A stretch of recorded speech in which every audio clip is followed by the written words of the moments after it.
Picture this. You step off the plane, eager to experience a new culture. But instead of a friendly handshake, someone spits on your shoes as a greeting. Instead of a simple meal, you're served a dish that's still alive.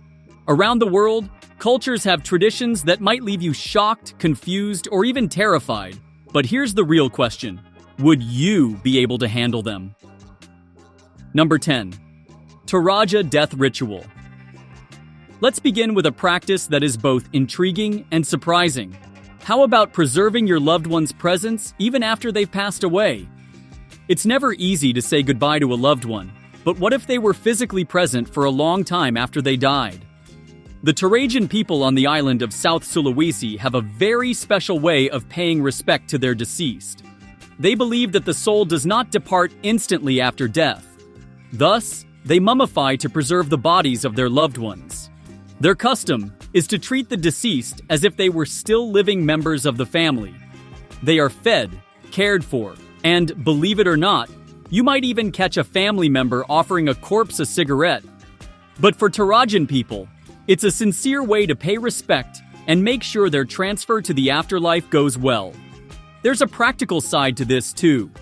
Funerals are large, lavish events that frequently take years of saving to honor the departed. So, until then, the dearly departed stays at home, serving as a constant reminder of the unbreakable bond between the living and the dead. Number 9. Mummifying yourself in Japan. In history, we've all learned about how mummies were made after death. But what if I told you that people mummify themselves while they are still alive as part of a ritual? Let's dive into Japan's unique self-mummification ritual. In fact, this is the incredible custom that some Japanese Buddhist monks follow. Inspired by the legendary monk Kukai, also called Kobo Daishi, who died in 835, there is a belief that he entered a deep state of meditation and would return in millions of years, rather than actually dying.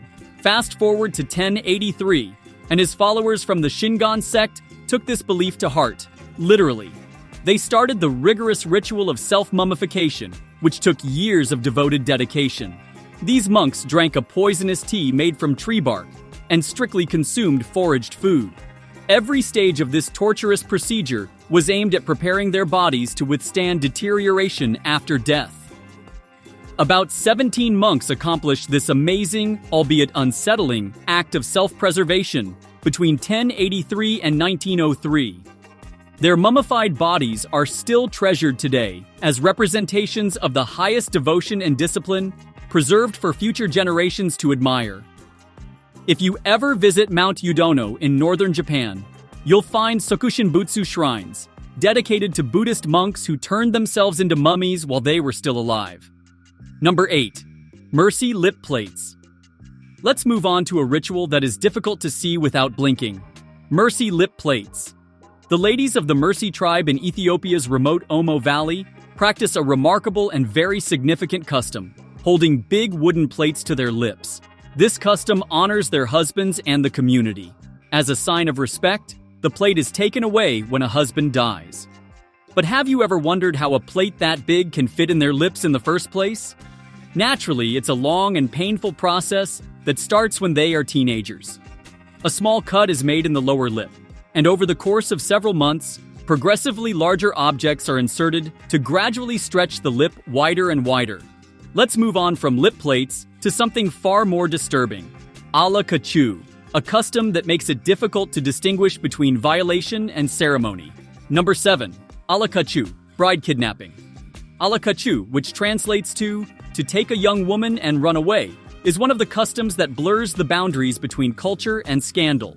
This wedding-related custom has a very disturbing past that makes people wonder and feel uncomfortable. Fundamentally, the practice entails the kidnapping of a lady who often ends up with a bad reputation and no other option than to wed her kidnapper. Although it may sound like something from a movie, in some parts of Kyrgyzstan and other places, it is a reality. Sometimes the act is consensual and is presented as a custom.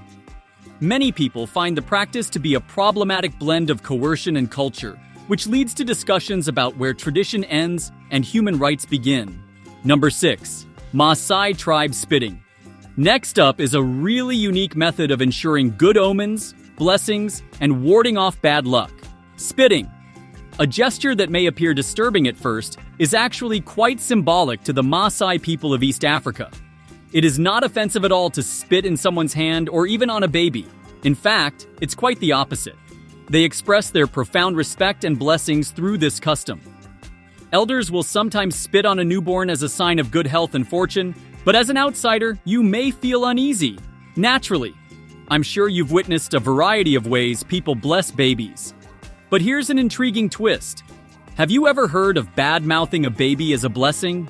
Well, in this case, it's all part of the tradition. It's a way to fight off bad luck rather than ridicule. According to the Maasai, giving too many compliments can bring bad luck. Thus, a little light-hearted criticism is actually meant to protect the child's future. Number 5. Maasai blood drinking. They give you a friendly spit and then offer you a drink. Its deep red color might have you guessing. Grape juice? Beetroot? A combination of exotic fruits? But what if I told you to think twice before sipping? It's cow blood. Yep, you heard that right. Oh no. One of the most surprising customs in the world is the Maasai people's unusual dietary practice, which may leave you speechless. The Maasai consider cow blood to be a source of energy and power in the heartlands of Kenya and Tanzania. However, this isn't your average farm-to-table dining experience. With amazing accuracy, they use an arrow to draw blood straight from a living cow without hurting the animal. When they've gathered enough, they delicately close the wound so the cow can heal and live on, at least until the next procedure, which takes place once a month. Number 4. Manai teeth sharpening. Now let's discuss some beauty treatments, but not the painless ones we're used to today. Curious how far people would go for beauty? Let's find out. How did they fix teeth back in the day? Was it as simple and painless as it is today? Well, not so much. Beauty frequently manifests in ways that defy our understanding. The Manai culture of Indonesia is a remarkable example of this. For young Manai women, beauty is pain, literally. Picture this: a razor-sharp chisel pressed against your tooth. A hammer taps against it, sending a sharp jolt through your jaw. The taste of iron floods your mouth as tiny shards of enamel break away. No numbing, no anesthesia, just raw pain, endured for the sake of beauty. Would you do it? Although most of us would think of a root canal as our greatest dental nightmare, now think about this. Do you think teeth sharpening is unique to this culture? Not at all. Similar practices have been found in various cultures across the globe. If you think teeth sharpening is intense, wait until you hear about the old Chinese custom of foot binding. Number 3. Chinese foot binding. This practice, which began in the 10th century, reduced women's feet to the size of a tiny doll. A celebrated dancer who performed on a magnificent golden lotus blossom served as the inspiration for these lotus feet. In order to make the feet as small as possible, this process required tightly wrapping them with gauze, a painful undertaking regarded as a representation of beauty and elegance. Foot binding was officially banned in 1912, but believe it or not, it stuck around in some places until 1957, leaving behind a haunting legacy. Number 2. Malaysian piercings. Moving on to another breathtaking sight, Thaipusam, the Hindu New Year's celebration in Malaysia. Dedicated to Lord Murugan, the deity is called upon to grant believers health and happiness for the upcoming year.